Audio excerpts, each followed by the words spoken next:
ആ നിയമപ്പെട്ടകം എന്ന് പറയുന്നത് അത് ദൈവത്തിന്റെ സാന്നിധ്യം വസിക്കുന്നതാ.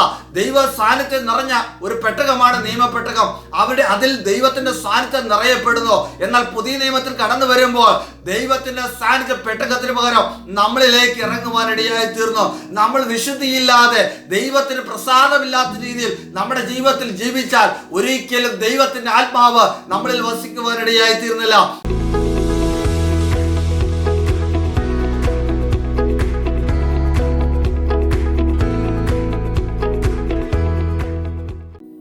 Praise the Lord. ദൈവത്തിന്റെ അതിപരിശുദ്ധമായ നാമം മഹത്വപ്പെടുമാറാകട്ടെ. വീണ്ടും ദൈവത്തിന്റെ മാറ്റമില്ലാത്ത വചനവുമായി എളിയവന് കടന്നു വരുവാൻ സ്വർഗത്തിലെ ദൈവം ഒരവസരമാണ് ഒരുക്കുന്നതിനായി ദൈവത്തെ സ്തുതിക്കുന്നു. കഴിഞ്ഞ ദിവസങ്ങളിൽ കേട്ട വചനങ്ങൾ എല്ലാവരുടെയും ജീവിതത്തിൽ അനുഗ്രഹമായി തീർന്നു എന്ന് എളിയവൻ പൂർണ്ണമായി വിശ്വസിക്കുന്നു. എന്നെ ശ്രമിക്കുന്ന എല്ലാവർക്കും യേശുക്രിസ്തുവിന്റെ നാമത്തിൽ എന്റെ സ്നേഹ വന്ദനം അറിയിക്കുന്നു. അല്പസമയം ചിന്തയ്ക്ക് 2 ശമൂവേൽ പുസ്തകം 6-ാം അധ്യായം അതിന്റെ 10-11 വാക്യങ്ങൾ വായിക്കുവാൻ ആഗ്രഹിക്കുന്നു. ഇങ്ങനെ യഹോവയുടെ പെട്ടകം ദാവീദിന്റെ നഗരത്തിൽ നിന്ന് തന്റെ അടുക്കൽ വരുത്തുവാൻ മനസ്സില്ലാതെ ദാവീദ് അതിനെ ഹിത്യനായ ഓബേദ്ഏദോമിന്റെ വീട്ടിൽ കൊണ്ടുപോയി വെച്ചു. യഹോവയുടെ പെട്ടകം ഹിത്യനായ ഓബേദ്ഏദോമിന്റെ വീട്ടിൽ 3 മാസം ഇരുന്നു. യഹോവ ഓബേദ്ഏദോമിന്റെയും അവന്റെ കുടുംബത്തെയും ഒക്കെയും അനുഗ്രഹിച്ചു. ദൈവത്തിന്റെ പെട്ടകം കടന്നു വന്ന മുഖാന്തരം ഓബേദ്ഏദോമിന്റെ ഭവനം അനുഗ്രഹിക്കപ്പെടുവാനിടയായി തീർന്നു.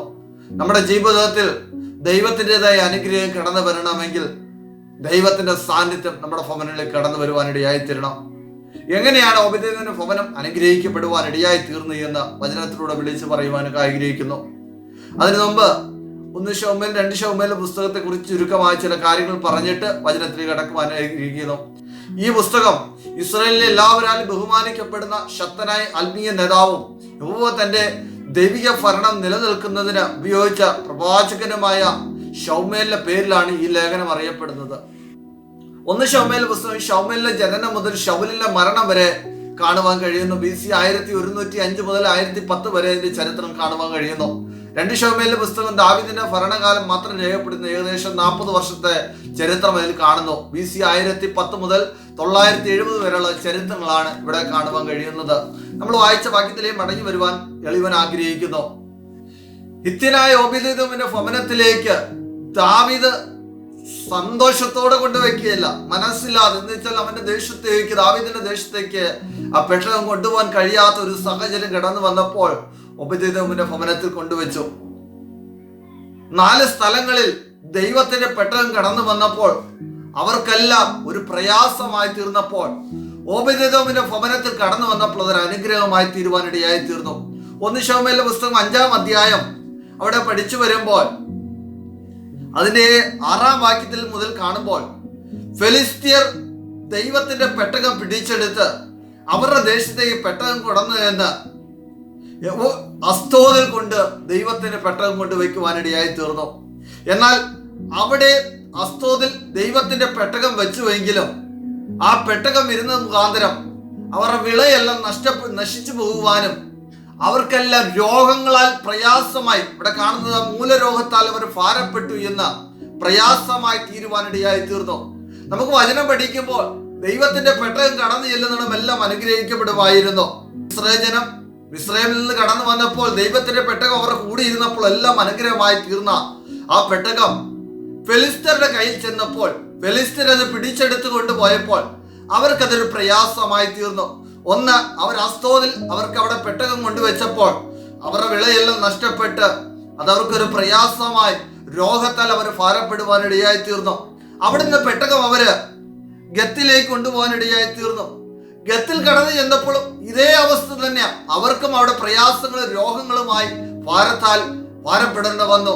അവരുടെ വിളവുകളും അവർക്ക് ദേശത്തിനെല്ലാം പ്രയാസമായി. അവിടെ നിന്ന് അവർ എക്രോനിൽ കൊണ്ടു ചെന്നു. അവിടെ കടന്നു ചെന്നപ്പോഴും ദൈവത്തിന്റെ പെട്ടകം അവിടെ കടന്നു ചെന്നപ്പോഴും അവർക്കതൊരു പ്രയാസമായി. അവർ പിടിച്ചുകൊണ്ടുവന്ന പെട്ടകം അവർക്ക് തന്നെ ഒരു വിനയായി തീരുവാനിടയായി തീർന്നു. ഇതിനു ശേഷമാണ് ദാവീദ് പെട്ടകവുമായി തന്റെ ദേശത്തേക്ക് മടക്കി വരുത്തുവാനായി 6-ാം അധ്യായം 2 ശമൂവേൽ പുസ്തകം 6-ാം അധ്യായത്തിൽ കാണുവാൻ കഴിയുന്നത്. ഇവിടെയും ദാവീദ് തന്റെ പെട്ടകവും എടുക്കുവാനായി കടന്നു പോകുമ്പോൾ അവിടെ ഇങ്ങനെ 1-ാം വാക്യത്തിൽ കാണുന്നത് 30,000 പേരെ കൂട്ടി വരുത്തി ദൈവത്തിന്റെ പെട്ടകം ചുമക്കുവാൻ കൊണ്ടുവരുവാൻ വേണ്ടി 30,000 പേര് അനന്തരം ദാവീദ് ഇസ്രായേലിൽ നിന്ന് സകല വിരുദ്ധന്മാരായ 30,000 പേര്, വെച്ചാൽ ഏറ്റവും കഴിവും ശ്രേഷ്ഠതയുമുള്ള 30,000 പേരെയുമായി ദാവീദ് തന്റെ ദൈവത്തിന്റെ പെട്ടകവുമായി കൊട്ടകം കൊണ്ടുവരുവാനായി കടന്നു പോകുന്നു. എന്നാൽ നമുക്കിവിടെ വായിച്ചു വരുമ്പോൾ പെട്ടകം കൊണ്ടുവരുന്ന വഴിക്ക് കാള വിരടുകയും അവിടെ ഉസ്സ കയറി പിടിക്കുകയും ഉസ്സ മരിക്കുവാനിടയായി തീർന്നു. നമ്മുടെ 4 ഭാഗങ്ങളെ കണ്ടു. ഒന്ന്, അസ്തോദിൽ ദൈവത്തിന്റെ പെട്ടകം അവർക്ക് ഭാരമായി തീർന്നു. 2, ഗത്തിൽ ചെന്നപ്പോൾ അവർക്ക് ദൈവത്തിന്റെ പെട്ടകം ഭാരമായി തീർന്നു. എക്രോനിൽ ചെന്നപ്പോൾ ദൈവത്തിന്റെ പെട്ടകം ഭാരമായി തീർന്നു. 2 ശമൂവേൽ പുസ്തകം 6-ാം അധ്യായം 1-ാം വാക്യം വായിച്ചു വരുമ്പോൾ നല്ല കഴിവും ശ്രേഷ്ഠരുമായ അവരെ കൊണ്ട് 30,000 പേരെ കൊണ്ട് ദൈവത്തിന്റെ പെട്ടകം കൊണ്ടുവരുവാൻ കടന്നു ചെന്നപ്പോഴും അവിടെ ഒരു മരണം സംഭവിക്കുവാനിടയായി തീർന്നു. അന്നേരം ഇവിടെ മനസ്സിലാക്കേണ്ടത് കാര്യം, നമ്മുടേതായ കഴിവോ നമ്മുടേതായ ബുദ്ധിയോ നമ്മുടേതായ സാമർഥ്യം കൊണ്ടോ നമ്മുടേതായ പണം കൊണ്ടോ ദൈവത്തിന്റെ സാന്നിധ്യത്തെ നമുക്ക് കൊണ്ടുവരുവാൻ കഴിയില്ല. എന്നാൽ ഇവിടെ എല്ലാം പ്രയാസമായിരുന്ന ദൈവത്തിന്റെ പെട്ടകം നമുക്കറിയാം ഓബേദ്ഏദോമിന്റെ ഭവനത്തിൽ കടന്നു വന്നപ്പോൾ അനുഗ്രഹമായി തീർന്നു. കാരണം ദൈവത്തിന്റെ പെട്ടകം കൊണ്ടുവരേണ്ടതിന് ദൈവത്തിനൊരു നിയമമുണ്ടായിരുന്നു. ലേവ്യരെ കൊണ്ട് ദൈവത്തിന്റെ പെട്ടകം കൊണ്ടുവരണമെന്ന് ദൈവത്തിന് നിയമം ഉണ്ടായിരുന്നു. ദാവീദ് അത് തയ്യാറായില്ല. ലേവ്യരല്ലാത്തവർ വന്നാൽ അവിടെ മരണശിക്ഷ നടക്കുമെന്നായിരുന്നു. എന്നാൽ ഉസ്സ ലേവ്യനായിരുന്നു. എന്തുകൊണ്ട് ഉസ്സ ലേവ്യനായിരുന്നിട്ടും മരിക്കുവാനിടയായി തീർന്നു? എന്നാൽ മരിക്കാതിരിക്കേണ്ടതിന് വിശുദ്ധമായതിന് ഒന്നും തുടരുതെന്ന് ദൈവത്തിന്റെ പ്രമാണം ഉണ്ടായിരുന്നു.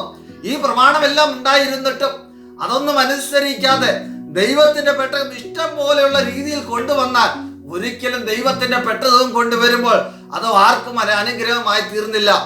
എന്നാൽ ഓബേദ്ഏദോമിന്റെ ഭവനത്തിൽ ദൈവത്തിന്റെ പെട്ടകം വരുന്നപ്പോൾ ദൈവത്തെ അനുസരിക്കുവാനും ദൈവത്തിന്റെ പെട്ടകത്തിന് കൊടുക്കേണ്ട ബഹുമാനം കൊടുക്കുവാനും വിശുദ്ധി കൊടുക്കുവാനും അതിന് കൊടുക്കേണ്ട ബഹുമാനം എല്ലാം കൊടുത്തപ്പോൾ ഓബേദ്ഏദോമിന്റെ ഭവനം അനുഗ്രഹമായി തീരുവാനിടയായി തീർന്നു. നമ്മുടേതായ മിടുക്കോ നമ്മുടേതായ ശ്രേഷ്ഠത കൊണ്ടോ ഒരിക്കലും നമ്മുടെ ജീവിതത്തിൽ ദൈവികമായി അനുഗ്രഹം പ്രാപിക്കുവാനിടയായില്ല. പഴയ നിയമത്തിൽ ദൈവത്തിന്റെ പെട്ടകം അവർ ചുമന്ന് നടന്നതുപോലെ പുതിയ നിയമത്തിൽ നമ്മുടെ ജീവിതത്തിലേക്ക് നമ്മളിലേക്ക് ആ ദൈവത്തിന്റെ ആത്മാവ് ഇറങ്ങി നമ്മളിൽ ആ പരിശുദ്ധാത്മാവ് വസിക്കുവാനിടയായി തീർന്നു. ആ നിയമപ്പെട്ടകം എന്ന് പറയുന്നത് അത് ദൈവത്തിന്റെ സാന്നിധ്യം വസിക്കുന്നതാ. ദൈവ സാന്നിധ്യം നിറഞ്ഞ ഒരു പെട്ടകമാണ് നിയമപ്പെട്ടകം. അതിൽ ദൈവത്തിന്റെ സാന്നിധ്യം നിറയപ്പെടുന്നു. എന്നാൽ പുതിയ നിയമത്തിൽ കടന്നു വരുമ്പോൾ ദൈവത്തിന്റെ സാന്നിധ്യ പെട്ടകത്തിന് പകരം നമ്മളിലേക്ക് ഇറങ്ങുവാനിടയായി തീർന്നു. നമ്മൾ വിശുദ്ധിയില്ലാതെ ദൈവത്തിന് പ്രസാദമില്ലാത്ത രീതിയിൽ നമ്മുടെ ജീവിതത്തിൽ ജീവിച്ചാൽ ഒരിക്കലും ദൈവത്തിന്റെ ആത്മാവ് നമ്മളിൽ വസിക്കുവാനിടയായി തീർന്നില്ല. ഓബേദ്ഏദോം ദൈവത്തിന്റെ പെട്ടകം അവന്റെ ആഗ്രഹപ്രകാരമോ അവന്റെ ഇഷ്ടപ്രകാരമല്ല അവിടെ കൊണ്ടുവന്നത്. ദാവീദിന് മനസ്സില്ലാത്ത രീതിയിൽ ഓബേദ്ഏദോമിന്റെ ഭവനത്തിൽ കൊണ്ടുവന്നുവെങ്കിലും ഓബേദ്ഏദോമിന്റെ ഭവനത്തിൽ ദൈവത്തിന്റെ പെട്ടകം കടന്നു വന്നപ്പോൾ അതിന് കൊടുക്കേണ്ട വിശുദ്ധിയും അതിന് കൊടുക്കേണ്ട റെസ്പെക്റ്റും അതിന് കൊടുക്കേണ്ട ബഹുമാനവും എങ്ങനെ അതിനെ പരിപാലിക്കണമെന്ന് മനസ്സിലാക്കിയ അപ്രകാരം ഓബേദ്ഏദോം ആ ദൈവത്തിന്റെ പെട്ടകത്തെ അതിനെ പരിപാലിക്കുവാനിടയായി തീർന്നു. അപ്രകാരം പരിപാലിച്ചപ്പോൾ ഓബേദ്ഏദോമിന്റെ ഭവനം അനുഗ്രഹമായി തീർന്നു. നമ്മളെ ദൈവത്തിന്റെ സാന്നിധ്യം വസിക്കണമെങ്കിൽ നമ്മുടെ ജീവിതത്തിൽ വിശുദ്ധി വേണം. ദൈവത്തെ അനുസരിക്കുന്നവരായിരിക്കണം. ദൈവകൽപ്പന അനുസരിക്കുന്നവരായിരിക്കണം. അങ്ങനെയുള്ളവരുടെ ജീവിതത്തിലെ ദൈവ സാന്നിധ്യം ഇറങ്ങുവാനിടയായി തീരുള്ളൂ. പുതിയ നിയമത്തിൽ കടന്നു വരുമ്പോൾ ശതാധിപനെ കുറിച്ച് കാണുവാൻ കഴിയുന്നുണ്ട്. ശതാധിപന്റെ ബാല്യക്കാരന് അസുഖം കടന്നു വന്ന് പിടിച്ചപ്പോൾ യേശുവിനെ എടുത്തു ചെന്ന് തന്റെ ബാല്യക്കാരന്റെ സൗഖ്യം പ്രാപിക്കുവാൻ വേണ്ടി യേശുവിനെ വിളിച്ചു കൊണ്ടുവരുവാൻ വേണ്ടി പറയുന്നുണ്ട്. ഭാഗങ്ങൾ കാണുവാൻ കഴിയുന്നു.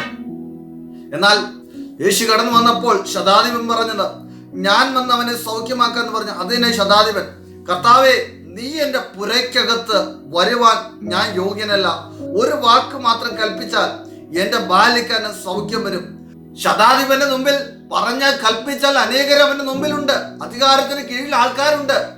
എന്നാൽ ദൈവത്തിന്റെ മുമ്പിൽ കടന്നു വന്നപ്പോൾ തന്റെ സ്ഥാനത്തെക്കാളും തന്റെ അധികാരത്തെക്കാളും യേശുവിന്റെ മുമ്പിൽ കടന്നു നിന്നപ്പോൾ പറഞ്ഞു, കർത്താവേ, നീ എന്റെ പുരയ്ക്കകത്ത് വരുവാൻ ഞാൻ യോഗ്യനല്ല എന്ന് ശതാധിപൻ പറയുവാനിടയായി തീർന്നു. ശതാധിപൻ തന്റെ അധികാരത്തെക്കാളും തൻ്റെ ജീവിതത്തിൽ പാപത്തിൻ്റെതായ പ്രവൃത്തി ഉള്ളതുകൊണ്ട് ആ വിശുദ്ധനായ ക്രിസ്തു തൻ്റെ ഭവനത്തിലേക്ക് കടന്നു വരുവാൻ താൻ യോഗ്യനല്ല എന്ന് ശതാധിപൻ മനസ്സിലാക്കുവാനിടയായി തീർന്നു. അവിടെ വായിച്ചു വരുമ്പോൾ കാണുവാൻ കഴിയുന്നത്, ശതാധിപന്റെ വിശ്വാസം കണ്ട് യേശു ഒരു വാക്ക് കലിച്ചപ്പോൾ ആ ബാല്യക്കാരന് സൗഖ്യമാകുവാനിടയായി തീർന്നു. നമ്മുടെ ഭവനങ്ങളിലേക്ക്, നമ്മുടെ ഉള്ളിലേക്ക് ക്രിസ്തു കടന്നു വരണമെങ്കിൽ, ക്രിസ്തുവിന്റെ സാന്നിധ്യം കടന്നു വരണമെങ്കിൽ നമ്മളെ തന്നെ ദൈവത്തോട് ഏറ്റുപറയുവാനിടയായി തീർന്നു. കർത്താവേ, ഞാൻ പാപിയായ മനുഷ്യനാണ്, കർത്താവേ ഞാൻ പാപത്തിൽ വീണ്ടൊരു വ്യക്തിയാണ്, കർത്താവേ എന്നോട് ക്ഷമിക്കണമേ എന്ന് പറഞ്ഞ് ദൈവത്തോട് ഏറ്റുപറയാൻ നമ്മൾ തയ്യാറാവുമ്പോൾ നമ്മളിലേക്ക് ദൈവ സാന്നിധ്യം കടന്നു വരുവാനിടയായി തീർന്നു. ശതാധിപൻ തന്റെ അധികാരത്തെയോ തന്റെ സ്ഥാനത്തെയോ ഒന്നും നോക്കുവാൻ ഇടവരുത്താതെ, തന്റെ കഴിവിനെയോ തന്റെ കീഴിലുള്ളവരെ നോക്കാതെ തന്റെ ജീവിതത്തെ തിരിഞ്ഞു നോക്കിയിട്ട് എന്റെ ഭവനത്തിലേക്ക് ഈ ക്രിസ്തു കടന്നു വരുവാൻ ഞാൻ യോഗ്യനല്ല കർത്താവേ എന്ന് പറഞ്ഞ് യേശുവിനോട് ഏറ്റു പറഞ്ഞപ്പോൾ അവന്റെ ബാല്യക്കാരൻ അവിടെ സൗഖ്യം വന്നു. നമ്മുടെ ജീവിതത്തിൽ ക്രിസ്തുവിന്റെ സന്നിധിയിൽ കടന്നു എന്നിട്ട്, കർത്താവേ അങ്ങയുടെ സാന്നിധ്യം വസിക്കുന്നതിന് ഞാൻ യോഗ്യനല്ല എന്ന് പറഞ്ഞ് നമ്മൾ ഏറ്റുപറയാൻ തയ്യാറാണെങ്കിൽ, നമ്മുടെ കുറവുകളെ ഏറ്റുപറയാൻ തയ്യാറാണെങ്കിൽ, നമ്മുടെ പാപങ്ങളെ ഏറ്റുപറയാൻ തയ്യാറാണെങ്കിൽ നമ്മുടെ ജീവിതത്തിലേക്ക് ദൈവ സാന്നിധ്യം ഇറങ്ങുവാൻ ഇടയായിത്തീരും. ദൈവ സാന്നിധ്യം ഇറങ്ങുമ്പോൾ ഓബേലിന്റെ ഭവനം അനുഗ്രഹിക്കപ്പെട്ടതുപോലെ നമ്മുടെ ഭവനവും അനുഗ്രഹിക്കപ്പെടുവാൻ ഇടയായിത്തീരും. ഈ ദിവസങ്ങളിൽ എന്റെ ഈ വചനം ആരെങ്കിലും കേൾക്കുന്നവർ ദൈവമേ കഷ്ടത്തിലൂടെ പ്രതികൂലത്തിലൂടെ കടന്നു പോകുന്നുണ്ടെങ്കിൽ ദൈവത്തോട് ഒരു വാക്ക് കൽപ്പിക്കാമോ? ആ ശതാധിപൻ ഏറ്റുപറഞ്ഞതുപോലെ, കർത്താവേ അങ്ങന്റെ ജീവിതത്തിൽ കടന്നു വരുവാൻ ഞാൻ യോഗ്യനല്ല, ഞാൻ യോഗ്യതയുള്ളവളല്ല, കർത്താവേ എന്റെ പാവങ്ങൾ എന്നോട് ക്ഷമിക്കണമേ, എന്റെ കുറവുകൾ എന്നോട് ക്ഷമിക്കണമേ, എന്റെ തെറ്റുകൾ എന്നോട് ക്ഷമിക്കണമേ എന്ന് പറഞ്ഞ ദൈവത്തോട് ഏറ്റുപറയാൻ തയ്യാറാണെങ്കിൽ ഈ ദിവസങ്ങളിൽ ആ ദൈവ സാന്നിധ്യം നമ്മുടെ ഭവനങ്ങളിലേക്കും നമ്മളിലേക്ക് വസിക്കുവാനിടയായി തീരും. ഇതുവരെ കാണാത്ത ഒരു ചില ദൈവിക അനുഗ്രഹങ്ങൾ കടന്നു വരുവാനിടയായി തീരും. നമ്മൾ ദൈവത്തിന്റെ വാക്കനുസരിക്കുന്നവരാണോ? ദൈവകൽപ്പന അനുസരിക്കുന്നവരാണെങ്കിൽ ഒബേദ്ഏദോമിന്റെ ഭവനത്തെ അനുഗ്രഹിച്ചതുപോലെ നമ്മുടെ ഭവനത്തെ അനുഗ്രഹിക്കും. അവരുടേതായ കഴിവുകൊണ്ട് ഫിലിസ്ത്യർ തന്റെ കഴിവുകൊണ്ട് ശ്രമിച്ചപ്പോൾ അവർക്കെല്ലാം അത് ഭാരമായി തീർന്നു. ദൈവത്തിന്റെ പെട്ടകം ദാവീദിന്റെ പടജനത്തെ എല്ലാം കൊണ്ടു ചെന്നപ്പോൾ ദാവീദിനത് ഭാരമായി ഒരു മരണം അവിടെ സംഭവിക്കുവാനിടയായി തീർന്നു. എന്നാൽ ദൈവത്തെ ഭയപ്പെട്ട് വിശുദ്ധിയോടെ ദൈവത്തിന്റെ സന്നിധി, ദൈവത്തിന് കൊടുക്കേണ്ട ബഹുമാനം കൊടുത്ത് ദൈവത്തിന്റെ താഴ്മയോടെ ദൈവത്തിന്റെ പെട്ടകത്തിലായിരുന്നപ്പോൾ അതുവരെ കാണാത്ത ഒരു അനുഗ്രഹം ഒബേദ്ഏദോമിന്റെ ഭവനത്തിൽ കടന്നു വന്നു. ഈ ദിവസങ്ങളിൽ നമ്മുടെ ഭവനങ്ങളിലും ദൈവിക അനുഗ്രഹം കടന്നു വരണമെങ്കിൽ ദൈവസന്നിധി, കർത്താവേ എന്റെ പാപങ്ങൾ എന്നോട് ക്ഷമിക്കണം, എന്റെ കുറവുകൾ എന്നോട് ക്ഷമിക്കണം, കർത്താവേ അങ്ങയുടെ സാന്നിധ്യം വസിക്കുന്നതിനായി ആ വിശുദ്ധിയോടെ ജീവിക്കുവാൻ എന്നെയും ദൈവം സഹായിക്കണമേ എന്ന് ഒരു നിമിഷം ഏറ്റു പറഞ്ഞാട്ടെ. കർത്താവേ ഒബേദ്ഏദോമിന്റെ ഭവനം ദൈവം അനുഗ്രഹിച്ചതുപോലെ എന്റെ ഭവനവും എന്നിലും ദൈവിക അനുഗ്രഹം കടന്നു വരണം. കർത്താവ് അതിന് തടസ്സമായി നിൽക്കുന്ന സകല പാപക്കറകളും പാപത്തിൻ്റെതായ പ്രവൃത്തികളും എന്നെ വിട്ടുമാറി, കർത്താവെ ശതാധിപൻ പറഞ്ഞ പോലെ അങ്ങന്റെ ഭവനത്തിൽ കടന്നു വരുവാൻ ഞാൻ യോഗ്യനല്ല കർത്താവെ. ദൈവമേ അതുപോലെ നമ്മുടെ ജീവിതത്തിൽ ഒന്ന് ഏറ്റു പറയാൻ ഒരു നിമിഷം തയ്യാറാണെങ്കിൽ ഇതുവരെ കാണാത്ത ഒരു ദൈവ സാന്നിധ്യം നമ്മുടെ ഭവനത്തിലേക്ക് കടന്നു വരും. ആ ക്രിസ്തു നമ്മുടെ ഭവനത്തിലേക്ക് കടന്നു വരും. നമ്മുടെ ഹൃദയങ്ങളിലേക്ക് ആ ക്രിസ്തു കടന്നു വന്ന് നമ്മുടെ ഭവനവും നമ്മുടെ ദേശവും അനുഗ്രഹമായി തരും. ഒരു നിമിഷം ദൈവത്തിലേക്ക് സമർപ്പിക്കാം. മഹത്വത്തിന് പ്രത്യാശിക്കുന്ന നല്ല പിതാവേ, കർത്താവെ എളിയവന് ദൈവത്തിന്റെ മാറ്റമില്ലാത്ത വചനം പറയുവാൻ ഇടവരുത്തിയല്ലോ. കർത്താവെ ദൈവത്തിന്റെ പെട്ടെന്ന് കടന്നു വന്ന മുഖാന്തരം ഒബേദ്ഏദോമിന്റെ ഭവനം അനുഗ്രഹിക്കപ്പെട്ടു. എന്നാൽ ദൈവസന്നിധിയിൽ ആ ദൈവത്തിന് കൊടുക്കേണ്ട ഭയവും ഭക്തിയും കൊടുത്തപ്പോൾ, ദൈവത്തിന് കൊടുക്കേണ്ട വിശുദ്ധി കൊടുത്തപ്പോൾ അവന്റെ ഭവനം അനുഗ്രഹമായി തീർന്നു. ശതാധിപൻ പറഞ്ഞു, കർത്താവേ അങ്ങന്റെ ഭവനത്തിൽ കടന്നു വരുവാൻ ഞാൻ യോഗ്യനല്ല എന്ന് ആ പറഞ്ഞപ്പോൾ അവൻ്റെതായ കഴിവുകളെല്ലാം മാറ്റിവെച്ച ക്രിസ്തുവിന്റെ തന്നിലേക്ക് താഴ്മയോട് ചേർന്ന് ചെന്നപ്പോൾ ആ ബാല്യക്കാരനോട് സൗഖ്യം ലഭിച്ചു. കർത്താവേ ഈ വചനം കേൾക്കുന്ന ആരെങ്കിലും ഏതെങ്കിലും രോഗത്താലോ ഏതെങ്കിലും സാമ്പത്തികത്താലോ ഏതെങ്കിലും പ്രയാസത്തിൽ പാപത്തിൽ വീണോ ഏതെങ്കിലും കിടക്കുന്നുണ്ടെങ്കിൽ കർത്താവ് ഈ വചനം കേട്ട് കർത്താവ് ദൈവത്തിന്റെ പാദപീഠത്തിൽ താഴ്മയോട് കടന്നു ചെന്ന് പാപങ്ങളെ ഏറ്റുപറഞ്ഞ് ദൈവത്തിന്റെ അനുഗ്രഹം പ്രായപൂരത്തിന് സഹായിക്കണം. ഈ വചനമുള്ള എല്ലാവരും ധാരാളമായി അനുഗ്രഹിക്കുവാനുള്ള പ്രാർത്ഥിക്കുന്നു. പ്രാർത്ഥനയുടെ സ്തുതിക്കുന്നു യേശു ക്രിസ്തുവിന്റെ നാമത്തിൽ തന്നെ. ആമേൻ. എല്ലാവരും ദൈവം ധാരാളം അനുഗ്രഹിക്കട്ടെ. God bless you.